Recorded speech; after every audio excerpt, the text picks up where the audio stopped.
Welcome back in, everybody, to a Thursday edition of Birds 365 here on JAKIB Sports. Joined now by John Stolnis. Follow him on X at John Stolnis. John, welcome to the show, man. Tough loss for the Phillies last night. Yeah, it was an ugly series. They just that first half team never came back around in the second half, and they ran into a buzzsaw in the Mets. So it was that was a rough watch this week. Those Phillies. There was no fun had by anybody. Yeah, agreed. Yeah, I said my take and real quick, and we'll move on. Turn the page. The Eagles probably not happy. They wanted a couple weeks at least of the microscope elsewhere, but I hear a lot of people saying they collapse. I don't think they collapsed in this series. They just got outplayed. I think everybody's now long term. If you look at early when they had the best record in baseball, maybe you can say they collapsed a little bit from that. But in this particular series, John, when your guys don't hit and your relief pitchers can't get anybody out, you just get outplayed. That's not a collapse. Yeah, well, and the offense disappearing was not a surprise. That's been the worry all year, and we saw it happen numerous times during the course of the regular season, right? I mean, the offense would just go away for a month or go away for 3 weeks, and then they would come back. But in the playoffs, when the pitching is better, that's always the concern. The real question is what happened to the bullpen. That was a real strength coming into the playoffs, and they just imploded. And my quick thinking on this is that I really do think that they were crushed by the weight of the expectations of World Series or bust. I'm familiar with that. I'm familiar with that.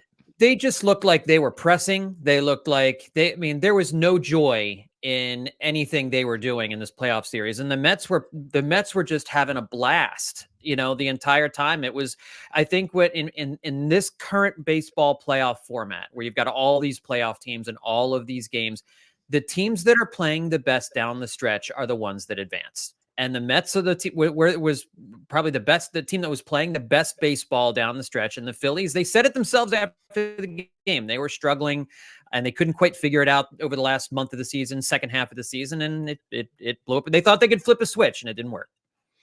John, are we going to have another collapse with another Philadelphia team? And that's the Eagles. They're 2-2. They're coming out of the bye week.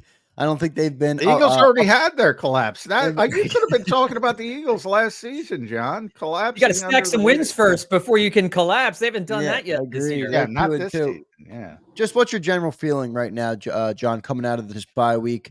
I thought they underperformed 2-2, but you missed A.J. Brown for 3 games. Lane Johnson was out. What's your general feeling right now on the Eagles coming out of the bye week?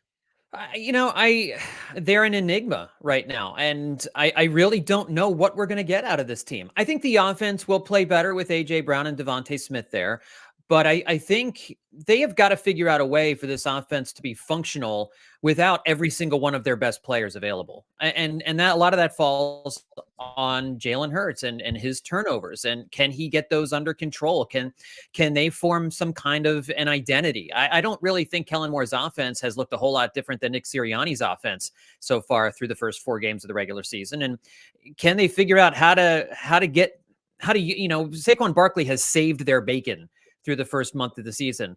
Can they figure out a way to make it all work together? And I think defensively, that's where the real question marks are, because I think offensively, they'll be fine. They'll score points. Avoiding the turnovers is going to be the big thing. But defensively, can they stop anybody? Is Vic Fangio's defense even workable in the NFL now? I mean, even if these guys are playing their best, has it just been figured out? I think that to me is the big question, over the last, what are we playing? Another 11 games this season, 12 games this season. 13. I'm trying to do math do math on the fly. That's not a good idea. So I don't know. This team's an enigma, and I think it all starts with the head coach, and we'll see. I don't have a lot of confidence that this team's going to go on some kind of run where they go 8-2 in their next 10 games or something like that. But they have the talent to do it. I really do think it all comes as a function of the head coach, and it filters down from there. Yeah, I'm with you, John. I'm not concerned about the offense. I think things will be fine. It's just a matter of how good they'll be as AJ, Devontae, Lane get back in the mix. But I also agree with your premise that they got to be a little bit better when some adversity strikes and you don't have the perfect grouping of personnel to just out-talent teams. I think they got to be a little bit better. And the major questions reside on the defensive side of the football. And I've been talking about big scheme. I think it's been figured out for a couple of years, to be honest. At least with quarterbacks who understand what they're seeing and can read a defense, things like that. I think they're comfortable with it now. Maybe you have that outlier facing a young quarterback. I think the Eagles will have the outlier facing a badly struggling quarterback this week. That will help. Um, but boy, yeah, I too many people play it, and we've seen this book before, whether it's Tony Dungy, Pete Carroll. They set the league on fire, everybody copies, and then everybody's got to go in a different direction. And I think we've crossed that point. Does that scare you at all? Yeah, of course it does, because they're going to need to, if it doesn't work anymore, then they're going to have to totally scrap the whole thing and start over. But you can't do that mid-season. We saw that last year. So you can only do so much with what you have in place. This is the one they brought to the dance, and so they got to dance with her. And that's kind of the scary thing. And I think the Vic Fangio defense really worked in 2022 because the Eagles had maybe one of the top 5 pass rushes of all time from the front 4. As far as I'm concerned, the only Vic Fangio defense I've seen work is the one where the defensive line almost broke the sack record. So, you've got to be able to confuse. This whole thing is based on confusing the quarterback, trusting what he sees pre-snap, right? What am I going to get once I snap the ball? You tell me if any quarterback appears confused by anything the Eagles are doing defensively. Has there been a single quarterback over the last year that has been confused when they drop back with the ball and are looking downfield? It's maybe not really a tremendous cause for confusion when receivers are getting free run off the line of scrimmage and 10-yard cushions every time. Even if the quarterback doesn't know what he sees a wide open receiver. And I think that's one of the things that is so mystifying about this defense is exactly what are you doing to make the quarterback uncomfortable? There's nothing that this defense is doing to make the quarterback uncomfortable in the pocket. And until they can figure that out, then this defense is going to give up yardage and it's going to give up points. Yeah, Baker Mayfield had a field day against that defense. It was easy for him out there. John, I'm going to ask you how much blame, I guess, again, I don't know if that's the right word, but how much of this are you putting on Howie Roseman when you talk about the defensive side of the ball? I mean, Bryce Huff has been a nothing burger. I think C.J. Gardner-Johnson was an overrated signing, and he's an overrated football player. You have 2 first-round draft picks, on the defensive line that really don't do much in Jordan Davis and Nolan Smith. I mean, a lot of this is Howie putting it together. Does Vic Fangio even have the dudes he needs to make this defense competent? Am I overreacting on what Howie's done on the defensive side of the ball? I think Howie Roseman has made some mistakes, but I will, and I'm not, I've never been the rah Howie guy. I try to look at his moves with objectivity, but I think I'm going to have a take here that is contrary to most Eagles fans and analysts, because I don't blame him much at all for the defense and for the talent, because I think in these last few drafts, he has made every single draft pick that we would have wanted him to make. Every draft pick was the right player at the right time for the right value to fit the scheme that the Eagles had in mind. Where I think this defense is falling short is player development. We talk about that more in baseball because you have the minor leagues and you get guys so much younger. And so there's more of a process involved in bringing these guys from the minors to the majors and all of that. And even at the majors, you see more player development. But I think in the NFL, you can get these young guys up here, Nolan Smith, Jalix Hunt, even Jalen Carter, Jordan Davis, Nakobe Dean. These are all talented guys. They were drafted in the right spot. They were the right players in the right time. And then it's on the coaching staff to develop these players, to get them to play well in the system that you have in place. I don't think enough fingers are being pointed at maybe Vic Fangio, but this goes back before Vic Fangio. The other defensive coaches on this team, who's getting better, who's improving. And you can even look at that on maybe on the offensive side of the ball in a couple of different places, but mostly on defense. I just don't see anyone who's improving, who's getting better. And these are talented guys drafted in the right spot at the right time. So I don't blame Howie Roseman a whole lot for that. I think you can blame him last year for not being aggressive enough in trying to fix this safety position, to not fix the linebacker position. I think this offseason he made a concerted effort to kind of fill the holes. They had to turn this team over to the young draft picks at some point. You're spending all of this draft capital on these guys. At some point, you've got to hand them the keys and say, go. The Bryce Huff signing certainly seems like a disastrous signing. But outside of that, I don't really fault Howie Roseman specifically for the draft picks that are underperforming. Yeah, that's interesting, John, because I hear what you're saying. I heard that during the end of the Doug Peterson era, and that was sort of the reason why the Eagles went with the younger coaching staff and guys who had a reputation of being developers of players a little bit more. And now here we are again in a different part of the cycle. And Dan Orlovsky was the first one who brought it up. I think last week he said, nobody has progressed, which I think is a little bit harsh. You start with Jeff Stoutland. Everybody progresses. So there's certain guys who are certainly doing their job. But defensively, yeah, I mean, Clint Hurt gets here this year, so there's some change on the defensive side of the football. Jalen Carter, we see the talent, but the consistency. I think Jordan Davis, this is the worst he's played, to be honest. Nolan Smith is getting a little bit better, but not to the point where you're excited about it. Jalix Hunt is a developmental prospect by nature. Linebacker, they bring in Bobby King, and it's nobody tackles, and N'Kobe beats out Devin White, but that's low-hanging fruit. He's not playing well.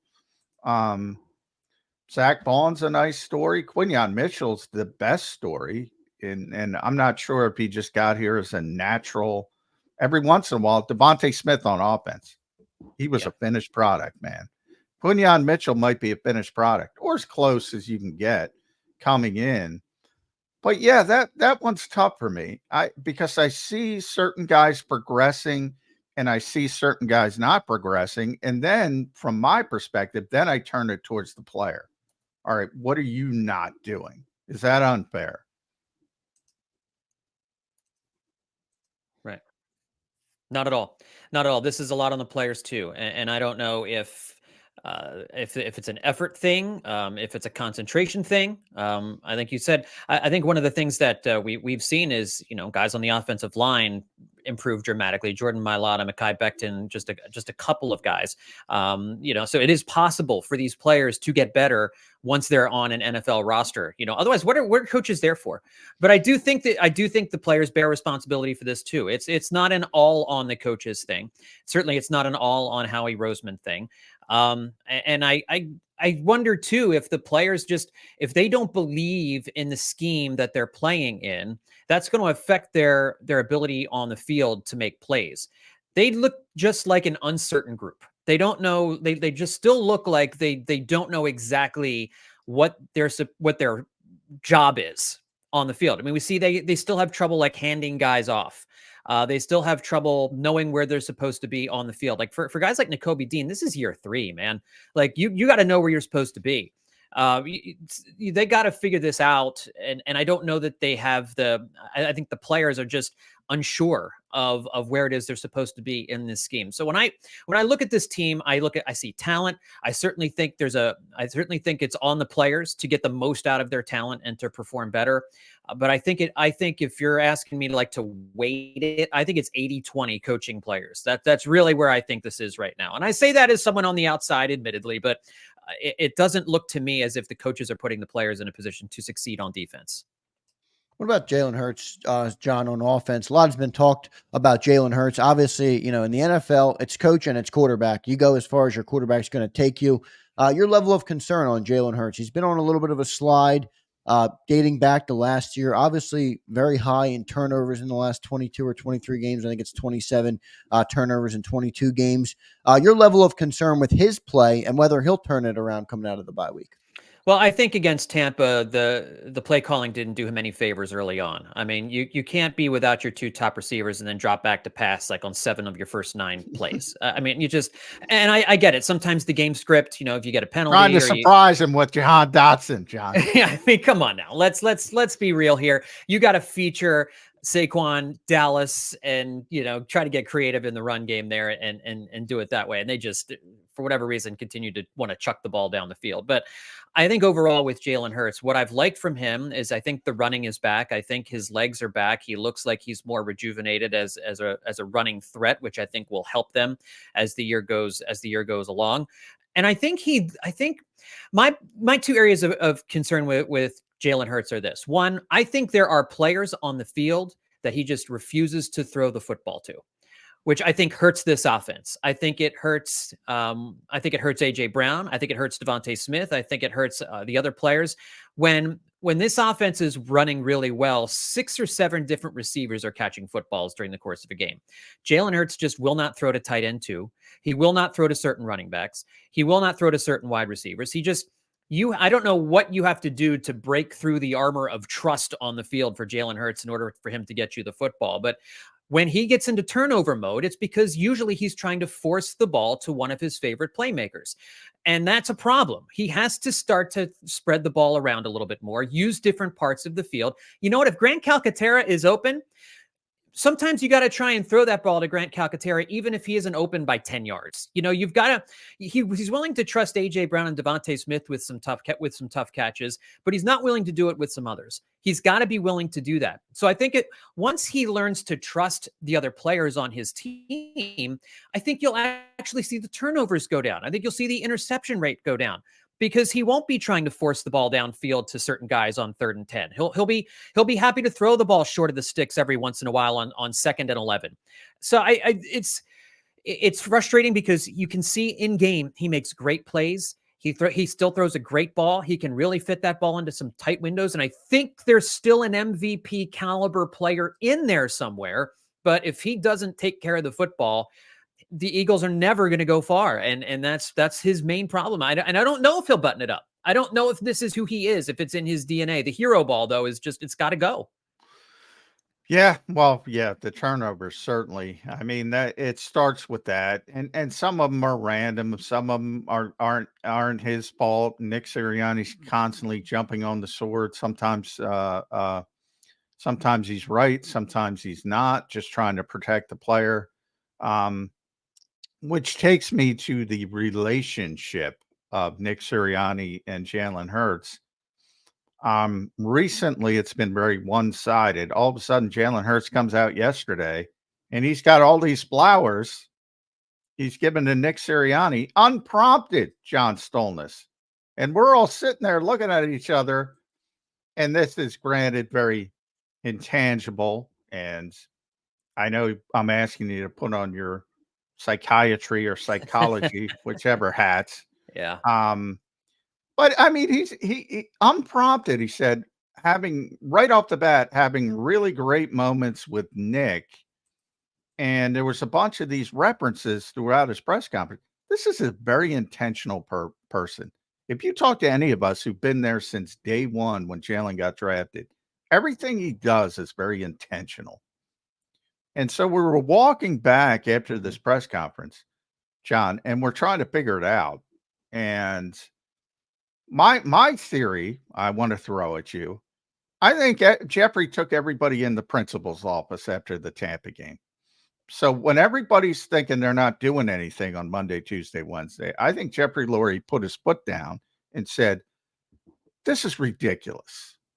You're grown men, you're professionals. I'm paying you a lot of money. Do the simple shit. You like it, dislike it, going in another direction of what's going on with this relationship. Yeah. I mean, I think that makes all the sense in the world. Somebody had to say it. Somebody had to get these guys together, knock their heads together and just say, figure it out. We have to do that with my kids sometimes, but then, because when you're acting like children, that's sometimes what you have to do. And that's, and I think Sirianni, to his credit, and I'm not the biggest Nick Sirianni guy in the world, but to his credit, I think Sirianni He's been trying to cover for Hurts. He has said complimentary things about Jalen Hurts. I think it seems as though, at least publicly, he's been overly defensive of Jalen Hurts, defending him probably in times when it more is on Hurts' shoulders, and Hurts has not returned that favor. Hurts has not. No. So, I mean, I don't even know if it was Sirianni and Hurts, but more like a direct message. Somebody got in his ear, whether it was Lurie or whoever, saying, this is a bad look for you. This is bad for the team. And people, when we talk about the Hurts Sirianni relationship, I don't know if you guys get this a lot, but I hear a lot of, what does it matter? What does it matter? If they don't have to like each other in order to play well, you know what? The head coach and the quarterback really kind of do have to be able to work together. You don't have to take selfies with each other outside NovaCare, or at a steakhouse or something like that. But you've got to be able to tolerate each other and function with each other. And more to the point, respect each other. Yep. And I think there was a lot of cases where Jalen Hurts didn't respect Nick Sirianni. I think that filtered down through a lot of the coaching staff. But I mean, through a lot of the players last year. But generally speaking, this is on Hurts, I think, to repair this relationship, because it seems like Nick has been trying to meet him halfway. I agree with you. Somebody got in Nick's ear for sure. Yeah, no doubt. And they had great moments in harmony, John, whatever that means. Harmony, yeah. That was the word that was used from Jalen Hurts. So what do you think of the whole Nick Sirianni, the fire Nick crowd? Are you more, do you understand that crowd, or do you think it's overblown? Nick gets a lot of hate, but John points out all the time, and I think John's right about this. He's kind of become the lightning rod for the team. Almost like Roger Goodell is for the NFL. He's become the lightning rod and the guy that everybody, calls out, whether right or wrong. Where are you on Nick Sirianni? Well, I think it's hard for a team to function if nobody trusts the head coach, or if nobody's sure that the head coach is really the guy. I think the coaching rooms got muddled with keeping Nick Sirianni, but then yet bringing in two experienced coordinators who it appeared were going to be pretty much working independently of Nick Sirianni. I think you're seeing on this team, I still think they're not sure if they're headed in the right direction. I still don't think they're sure. I don't think the players are sure, despite what they might say, if Nick Sirianni is the guy. And I think until you have certainty with the head coach, until the players really buy into what the head coach is saying, even if he doesn't have a whole lot even if his fingerprints aren't really seen a whole lot on game day, I think it's hard for a team to function and to function properly. And I'll say this, coming in this week, the Cleveland Browns are coming to Philadelphia. They might be the worst team in football right now. I saw they're ranked 30th out of 32 teams in a couple places. I think NFL.com has them ranked dead last. They have a multitude of problems. Their offense is abysmal. Their defense, you guys were talking a little bit about it before I came on. They're kind of middle of the pack in terms of points allowed per game. The Eagles are coming off a bye. They have a home game. They are 100% healthy. If you needed a gift-wrapped game for you to get well, this is that game on Sunday afternoon. Like, the Eagles haven't had a more than one possession victory since going back to the Dolphins game last year when they won 31-17. They haven't beaten an opponent by 10 or more points since Tampa last September 25th. So they're 8.5-point favorites coming in. If Nick Sirianni and the Eagles lose this game on Sunday, he should not be the head coach on Monday. Ooh. I probably would not have said that before the Jets fired Saleh, but I think this team is talented enough to go on a Super Bowl run. But if they don't beat the Browns on Sunday, I don't see how you can come back on Monday without making a major change if you want to save this season. If you still think this roster is talented enough to go to the Super Bowl. If you're Howie Roseman and you're Jeff Lurie and you look at these players and you say, this is a team that's good enough to win the Super Bowl, yet we are 2-3 and just lost to maybe the worst team in football at home after a bye week with everyone healthy, I don't see how you can bring Nick Sirianni back, because it seems like Jeffrey Lurie was already 80% of the way there this offseason anyway.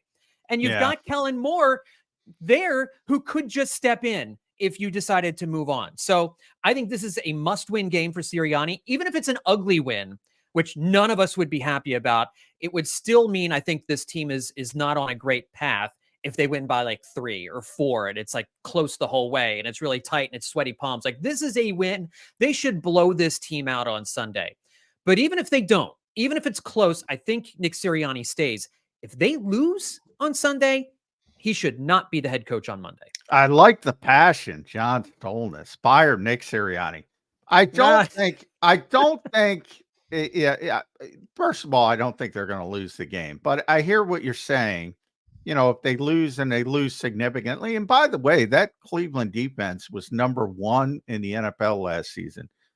Jim Schwartz, we all know, we all respect. Certainly, they respect him in that building. I was talking to Jordan Mailata about him. Jalen Hurts about him. They have tremendous respect for Jim Schwartz.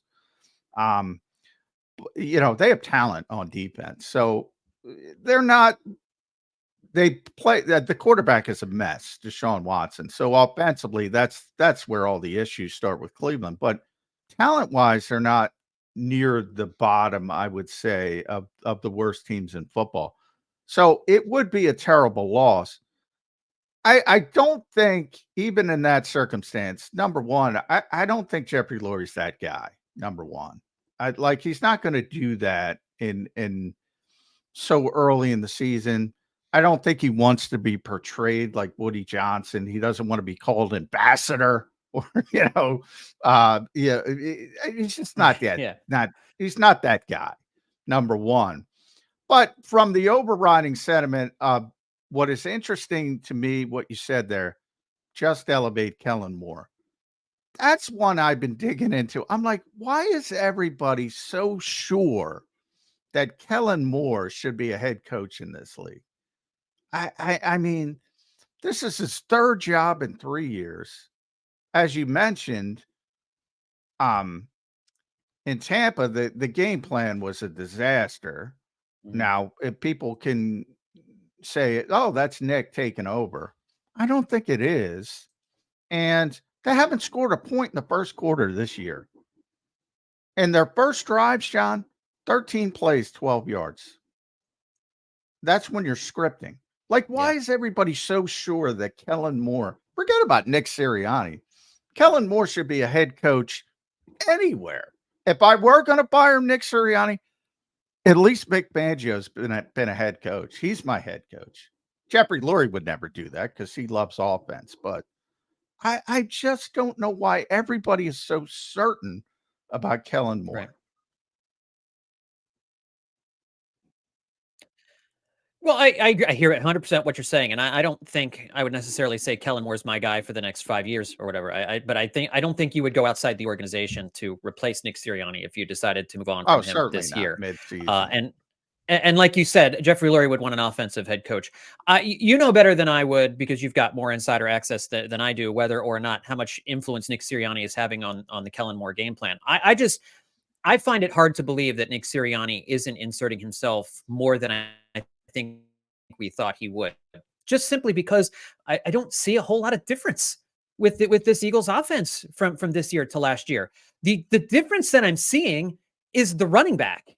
That's the difference in this offense. Otherwise, they're still running RPOs. They're still running the same stuff, the same concepts they've had a couple of the those mesh concept plays that freed Dallas Goedert up in the Saints game. Those were nice to see. We saw that a lot under Doug Peterson. Bringing those back was nice. But, the motion that we're seeing, it really does kind of feel like motion for motion's sake. We're not seeing a ton of it. We haven't seen Jalen Hurts under center at all. We haven't seen some of these other, we haven't really seen Devontae in the slot. Like I just felt like we were going to see, Jalen Hurts said 95% different. The offense is 95% different in the offseason. Is it? Doesn't seem quite like it's 95% different. So that's why I think, I don't know how much you can judge Kellen Moore based off of what we've seen offensively, because it does, to me, just with the eye test, look still like so much like Nick Sirianni's offense. I don't know how much influence is being had there. Is that on Nick though, John, or is that on the quarterback? Right? Like, is there a reason now it looks again the same with Kellen Moore, somebody that's predominantly run a pro style offense? He's had 2 number 1 offenses in the league, to John's point about why I think people want him to be the head coach. Is it on him or and maybe it is Nick Sirianni inserting himself, but is there any chance it's the quarterback and this is I don't want to say what he's limited to, but what his skill set provides for you to run as an offense? It's possible. I mean, I think Jalen can make all the throws, but he is kind of scared to throw the ball over the middle of the field still, it seems, even I now in think year it's the 4. I pocket, mean, he John, does is where he's struggling. I think that's a great point. You're right. He holds the ball too long. He's lost all awareness in the pocket. I think I saw Jimmy Kempski mention this a couple different times. Like every time a defender rushes by him and Jalen Hurts misses, he just assumes he's evaporated into another Yes. multiverse and Yeah. that he can't come back. And actually, Yeah. Going through one of those Doctor Strange portals. And that's not how that works. He's still active. Yeah. So he does have a terrible feel for the pocket still. Instead of stepping up and throwing, he'll take off and run or just sit there and tap the ball, looking for his favorite receivers. And so I agree with you. I think it's all part of it. It's all part of the great menagerie of why this team has been struggling in a lot of different ways so far this year. So you can't do anything about the quarterback. The quarterback's your quarterback. Like they're not trading him. They're not going to pull another Carson Wentz. I don't think things have devolved to the point like it did when Carson was here towards the end of his contract. We're not there. And I think Jalen Hurts still does enough good things to make you think, yeah, if we can just find an identity, if you can just get on some kind of play calling role, then we'll be fine. And you do have to go back to 2021. It did take the Eagles offense. It took Sirianni. It took Shane Steichen a good 7 weeks before they got into a comfortable pattern with Jalen Hurts. And then it rolled for a year and a half. So that possibility exists. I don't want to discount that possibility, but this 4-game stretch that they have coming up here against some also rans and some not so great teams, this is a great opportunity for them to kind of get on that roll. They've had 3 road games, 1 home game against some pretty tough opponents. Now's a chance. I think we'll really get a good look this next month and see, can this offense function the way we feel like it can? At John Stolnis, make sure you follow John on the X platform. Unfortunately, the Philly season is over, but you can read him at Bleeding Green Nation. By the way, John Stolnis, Brandon Lee Gouton, just one of the great comments of all time about Deshaun Watson earlier this week on the show. He might be a better person than a player right now. A tremendous burn by Brandon Lee Gouton. So I want to give him BLG. credit there. Yeah. A tremendous guy, tremendous line. Well done. Read him at bleedinggreennation.com. There's no way they can lose. We'll leave it there. Cleveland Browns. No way. No way they're losing this game. Right? I wouldn't think. No, I mean, as down on the Eagles as we are, they did beat the Packers in Brazil. They did play great defensively against the Saints. They have all their guys back. This should be a 10-point win. I mean, this really should. I don't know if I feel bold enough to predict, that kind of score, like a 31-21. Or they should do to the Browns what the Commanders did last week. Like, it really should be that kind of a game. Unless we're saying the Commanders are better than the Eagles now. Unless we're saying Jaden Daniels might have is better to have than that Jalen Hurts. discussion next time you're on the show. You're Yeah, down in the DC area. So what they should be excited, man. Jaden Daniels looks wow. Yeah. I mean, build through the lines and get yourself a quarterback. I mean, that's how this works, right? And the Commanders finally got themselves, it appears, a quarterback, and that's how you win. And that's what we feel like the Eagles have too.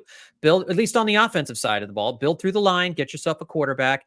We're missing a line on the other side of it, but I mean, this should be an easy Eagles win. They have everything in their favor this Sunday. I mean, I can't articulate clearly enough to people how overwhelmingly gift-like this is. This matchup at this time coming off the bye, like there is, if this team plays poorly on Sunday, I mean, then every red flag should be raised for the rest of the 2024 season. It just, they have to win this game, and it really should feel like a pretty easy win. Yeah. 3-8 in the last 11, John. I don't care about the 10 points. Just get me a W. I don't care if it's by 1 point with a Jake Elliott kick at the end. Just get me a damn win. 3-8 in the last 11. John, thanks for joining today, man. We appreciate it. Anytime, guys.